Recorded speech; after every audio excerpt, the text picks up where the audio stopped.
On her anniversary, do you try and get together as a family? Do you do something to mark the day? We obviously always speak to each other. We can't always get together on our anniversary. And to be fair to Bernie, she actually wrote a letter to us all at her, which Maureen read out at her funeral, saying, you know, remember me, but remember me on my birthday and have a little drink, make it vodka. So we all do that. We don't like vodka. Even Coleen has it in her tea. So we have a little drink for Bernie on her birthday in October. And what do you miss most about her? Everything. Her spirit, definitely, as in she was just so vivacious, you know, she was the life and soul. And we thought Bernie would be Auntie Lily, didn't we? Yeah. We had an Auntie Lily who lived till 99, 99, and at 90 she came to a fancy dress party dressed a punk rocker with pin, and we always used to say to Bernie, that'll be you. That'll be you, you know. Because Bernie was like that, you know. And she was the second youngest, you know. Yeah. It was difficult for me because I'd had breast cancer as well, and Anne, of course, our eldest sister, she had breast cancer, and I remember one time being with Bernie and crying and saying it should have been me because my husband had passed away and I didn't have a daughter. Oh, God, I'm sorry. Aww. Yeah, but the thing is, I soon knocked that out of Linda because that's not the way, is it? Now, stop it. Is that something that, I mean, obviously, three Well, Anne sisters... said to me, that's ridiculous because if it should have been you, it should have been me because I'm the eldest girl.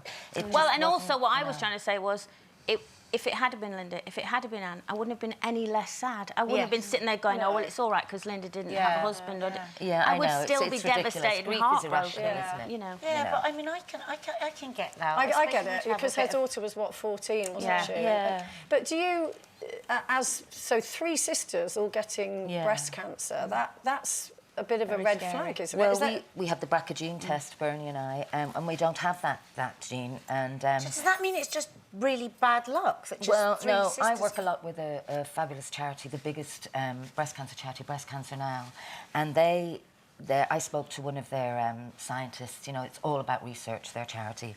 And they said, no, you're not in the BRCA 1 or 2 gene, but we would put you in the X gene until we find out it's not just bad luck. So they asked permission to test our blood. So it's something, but it's something they haven't discovered they haven't discovered it yet, which is why research is so important, you know. Yeah. And you, I mean, you are, Coleen has mentioned this a couple of times, but you are literally a walking miracle because yours had gone quite far. Your breast cancer was at stage 3, wasn't it? I left it, yeah.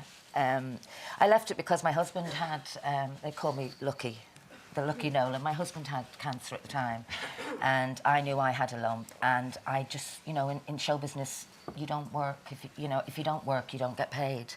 And we have bills to pay like everyone else, and so I thought if we can just get through this Panto contract, it was 10 weeks, it was great money, then we'll have a cushion and we can, you know. But it was Coleen, with my husband, who said, you have to go, and I did leave. I'm not proud of that. I left it what I thought it would be all right. But by the time I went there, I was stage 3, and it was 9 by 5. Your tumour? Yeah, and I had 11 lymph nodes, and they were all infected. But and I had, you know, the same. I had a mastectomy, a single mastectomy. You know, I mean. How do you think you got through something like that? Because there are many women, and there's not anything to be ashamed of, would get that news and just give up. Because stage 3 cancer and your lymph nodes affected, you would think, well, that's just a death sentence. How on earth did you manage to come I think up the other side of that? everybody who hasn't had a life-threatening illness like we have sits and thinks, oh, I couldn't go through that. Yeah, you know? yeah. And I mean, my husband passed away while I was doing my treatment for breast cancer, and then our mother passed away 3 months later. Linda. So it was a terrible time, but the thing is, you do get through it because you have to. You have no choice, you know, and at the end of it... There were times, though, when you were struggling to get through it. Absolutely. Yeah. And I went into a downward spiral. When Brian passed away, I had breast cancer and I was suicidal. I phoned the Samaritans, I had the mental health team in, I went into a clinical depression. You wrote us all a suicide note, actually. I wrote them all a suicide note saying, please, I know you will all understand. You know, because your mind isn't your own. And what stopped you? Just because someone... Because she realised that I never would understand. Well, no, she wouldn't look after my dog. That's what she said. Oh, it was a yappy little thing. Well, absolutely. But what stopped me was the mental health team came in and said, give us one chance. We think we can help you. We think it's a clinical depression now. And you have nothing to lose, they said. And they saved my life, my local... community health in Blackpool. Wonderful. Yeah. And do you still get depression?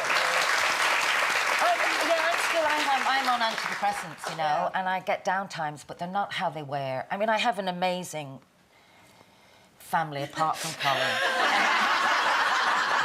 No, I have an amazing family, seriously. She's a baby of our family, you know, but she's a great listener and she's a great... We she'll all be help there. each other, We don't do. we? Our brothers as well are amazing. Do you know, I think one of the things as well is the fact that you are so you're so filthy and rude to each other. Yeah. You know, you don't actually allow each other to be down for very long. No. You're taking the mickey. She's right. I never you liked know. you. Can we just... She was never my favourite. I just want the women out there to not be frightened when you get a diagnosis like this. Bernie, I was reading Bernie's book again about her illness and all, and my journey was different than Bernie's. In some ways, in my opinion, I thought it was better medically. Okay. You know, if I missed an appointment, my breast care nurse was on the phone. You've got to come in. It's not a game. All of that, you know, and you have to trust your own instinct. you don't have to trust your own instinct. body. You know, Bernie wanted a double mastectomy. They said, "Oh, don't be silly." I asked for double mastectomy. They said, "Don't be silly." But it and might have been but different Bernie's for cancer her. came back, and maybe, you know. And I think when they go, "Oh, don't be silly," you go, "Oh, okay." But really, think about it. Don't be frightened to ask again. Don't be frightened for a second opinion. It's your body. I'm not scaremongering. I'm just saying, you know, Bernie lost the battle against cancer, but she never, ever gave up the fight. And her whole thing was about research and everything, you know. So, sorry to interrupt you. And you sitting here is the case in point that lots Absolutely. of I got my all clear in Absolutely 2012. If you've enjoyed that, then why not click here for more? And don't forget to subscribe by clicking here so that you never miss out on the best Loose Women moments.